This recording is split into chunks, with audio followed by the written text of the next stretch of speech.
You've been fooled, bitches, by all of these system requirements. Totally fooled. That's right. Every game you've bought on Steam, did you check those system requirements? Like, really check those system requirements. Yeah, not. I mean, a lot of people, yes, they think, oh, I have a good PC, it'll be fine. Assuming the developers have done a good job and you've read your reviews, that's perfectly acceptable.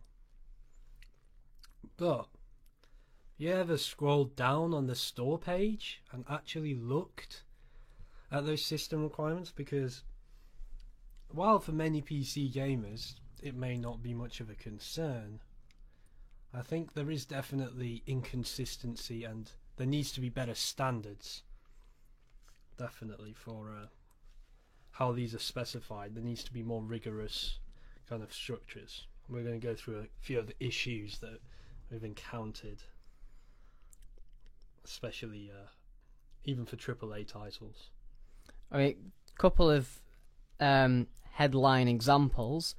If you look at something like Call of Duty Ghosts, yes, okay, it's really terribly optimized. However, that game still says that it needs 8GB RAM, and you need an NVIDIA GeForce GTX 760, which is an insane graphics card for a game which runs on a PlayStation 3 with no problems whatsoever. Yeah, this is PS3 we're talking about. So, you know, PC should be not be a difficult platform to optimize for. The PS3 much more difficult. I mean, Ghosts, it says 6GB minimum RAM, and it has been found that the game actually uses 1.84, but the game will not start unless you have 6 installed. So they've just been beefing up the system requirements randomly. So much to say that we've seen that other people have tried with 2 GTX Titans, and it's only just been getting 50 frames per second. You'd realistically expect on Call of Duty Ghosts, without joking, to be getting in the 400, 500 mark with that kind of hardware power. It's Call of Duty, remember. This is... I honestly doubt that this game engine is more advanced than the one in Black Ops 2. But Ghosts, they promised so much with to optimize for PC, and they just didn't. So I think a lot of people look at these system requirements and they're like, oh, they're high, that means it must have good graphics, right?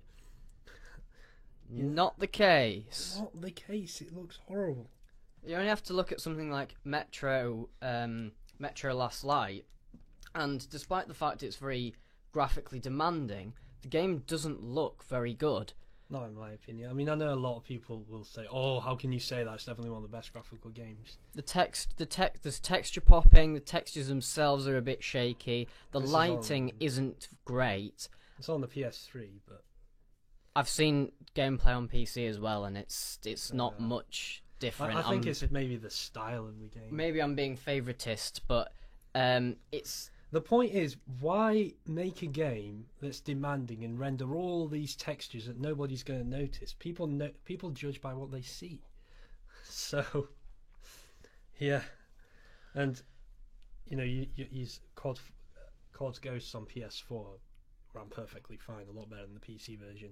Run at probably about 45 to 50 frames per second consistently. I'd say about, around the 50, 55 mark. With exactly the same graphics, native 1080p, all that. So, but the system requirements, there's a distinction here. Some games are badly optimized. Some games do a horrible job of stating. And the main one I want to talk about is games that say, such as, say, F1 2013, that say, oh, you need Radeon HD 6000 series or GeForce 500 series. Now, being a console gamer and not knowing much about system requirements and not looking at them very much, I would go into a game or pick up any game off the shelf that would say 6000 series and think, oh, okay, I can go and buy any HD 6450, and it'll run absolutely fine. Yeah, it's a 6000 series, right? It's 6000. But no, it won't, and I know it won't, because you could have a. It's got 1 gig dedicated RAM though. It's 6000 series. It's DirectX 11. Yeah. I think it would probably run at the same frame rate as Call of Duty Ghosts on Max. On PC. On PC, which is about 10. If you'd like to go and test that, don't buy Ghosts. Just ask someone who already has done that. Yes, there's plenty of reviews available at your disposal. One of the other games to highlight is Far Cry 3, whereby the system requirements upon original release were perfectly well stated. But now you go on the store page on Steam, and now they had like 3 different ones, and they seem to be very well specified. But now they just kind of, took that out. I think what developers need to start doing more is stating kind of the range. Like, for example, Rockstar for Max Payne 3 on PC, they did say that, we're going to try and make it run on a range of PCs. So they stated kind of the requirements for, like, I don't know, medium and minimum, medium, high, ultra, all that. I think that's what developers need to start doing more.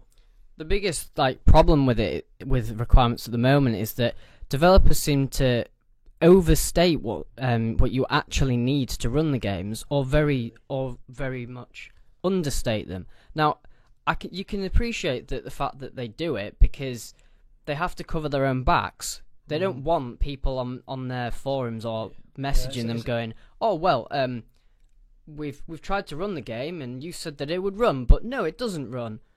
And I mean, the only way they can combat that's overstate them to cover their own backs. But exactly, and state ones from a later series because they're likely to be supported for longer by, the graphics vendors. The drivers are going to be more up to date. Even though, let's say it said you need GeForce 500 series or above, you might be there with a GTX 295 and still be fine. So it's definitely a balancing act. If you overstate, then you risk people not buying your game because they don't have the system requirements. You understate, then you're going to you're going to have all sorts of problems. And the main one thing is, system requirements aside, what it says, a lot of people go on Tom's Hardware websites like that, and they look for benchmarks for video cards and different setups, and they just see, at different resolutions, different settings, kind of the benchmark results for different graphics cards broken down, and honestly, their conclusions they reach just seem so misleading sometimes. I watched a YouTube video of it was Nvidia's latest graphics card, the really tiny one the 750. That one, yes. And they were doing benchmarks for Tomb Raider, and they were getting 48 frames per second, which I thought, okay, that's really quite impressive. But then look at something like a graphics card that might cost £200 more, and people are like, "Oh, but it's such a better graphics card," and yet the benchmark was like, "Oh, it's getting 54 frames per second." Yeah. 6 frames a second worth £200. Definitely, these websites need to state the cost per frame. It's it's diminishing. If you graph it on a function, it's definitely, you want to get a tiny bit better performance, you're going to shell out a lot more money. And honestly, as a PC gamer, I just think people that do not buy mid-range graphics cards are simply, they play pixels, they just care about being elitist, they care about upholding the master race, they don't really care about the games. All they want to do is just brag that they've got the best hardware. So you go and buy a Titan now, yeah, it might last you for a long time, but you could, the 780 Ti, right? Like, you could spend on a really, really top end one, you could spend like £800 on it. You could spend, over $1,000 and stuff. And, a few years down the line, you'd have a mid-range card that costs £150 and it'd be equivalent performance. And it's just madness. People pay a premium to have a graphics card that is, yeah, it might be kick-ass, but what can you do with that? What, you're going to play Tomb Raider and get 400 frames a second? Oh yes, look at me, I'm getting 400 frames again. What's the benefit? So what, you get 400 frames a second? So what? Unless you're playing something where it's like Grass Simulator 2014 and you need to see that perfect wind hit that grass, and in slow motion, 10,000 frames a second, then it is not going to make any difference whatsoever. Absolutely, yes. It's mind-boggling. I've got a GTX 560 Ti, 1 gigabyte, and I bought Crysis 2. That's the first game I bought when I got that graphics card, because that's what was advertised for it. And bearing in mind that, when Crysis 2 came out, it didn't have DirectX 11. That was patched in later, and then the high-res textures were patched in with all the tessellation features and all that. I've tried that on Ultra at 1080, and I get between 30 to 40 frames a second. And it's not the fact that, like, some people may then say, oh, but it still looks a bit clunky. The game is slightly clunky anyway, so it's very... It's meant to... It's got so much motion blur. It is very fluent in the actual demo. play. Yeah. There didn't seem to be many frame rate drops. It was very easy to see everything. The only issue seemed to be in the actual... the character's movement when you went suddenly from extreme speed to slow speed. There was a bit of a slowdown there, but that was it, and that's when you're going to have the most demanding part of it, when it, like, your character has to go at hyper speed. I think the best example of one I've got is Hitman Absolution. Now I had another PC with an i5 3470 and a HD 7850 2 gigabyte, and on Ultra 1080p 1920 by 1080 I was getting 40, 45, around that kind of frame rate. And I look and people have like GTX 680s and 16 gig of RAM and i7 2700K, and they're getting the same performance as mine. And I'm like, okay, I did pick a good graphics card that's optimized for the game, but it just shows that it's not about the hardware, it's not about how much you spend, it's about how well optimized it is, and how well you can adjust the system requirements, adjust the graphics settings to meet your needs. For me, being a console gamer, I've noticed that a lot of PC gamers will go and spend a fortune to get what realistically doesn't make any actual difference. I will go and play the same kind of game on a PS3 or PS4, and it really won't make much difference to my experience. Yeah, bearing in mind that a PS3, PS4, they cost the same as some people's graphics cards. You're getting an entire system for that. And if you have, if you've got that kind of mind where what you want is the actual game's experience, not a movie, then it really shouldn't make too much difference if you're maxing it anyway. Yeah, exactly. I think a lot of people care too much about frame rate. How do console gamers cope with 30 FPS? What, is 30 FPS the new plague? And okay, let's say all these people that want 120, and they're like, oh, it's nonsense. I can't. Once I play 120, I can't go back to 60. Then why'd you go to 120? Was there something wrong with 60?